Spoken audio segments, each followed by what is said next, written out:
জান্নাত মানে কি? যা ইচ্ছা তাই করতে পারবে।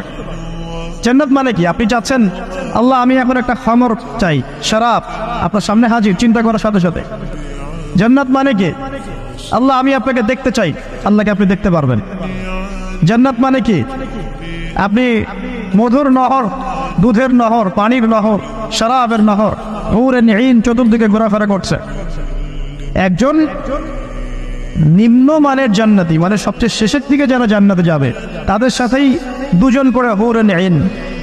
আহান পরিবার তো আছেই, রেলমান পানপাত তুলে চারপাশে ঘোরাফেরা করবে। জান্নাত মানে কি? যেখানে যা ইচ্ছা তাই করা যাবে, বলার কেউ নাই, বাধা দেওয়ার কেউ নাই, সেখানে কোনো মৃত্যু নাই, সেখানে কোনো অহেতুক কথাবার্তাও নাই, কোনো গান গল্প নাই, কোনো মিথ্যা নাই, কষ্টের ক্লেশ মাত্র নাই। থুতু ফেলতে হবে না।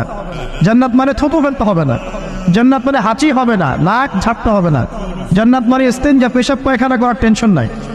মানুষ খাবার খাবে, একটা ঢেকুর তুলবে, ব্যাস খাবার হজমে। আর জান্নাতের সবচেয়ে বড় বিষয়টা কি? আল্লাহ পাককে আমরা এই চোখ দিয়ে দেখতে পারবো ইনশাআল্লাহ।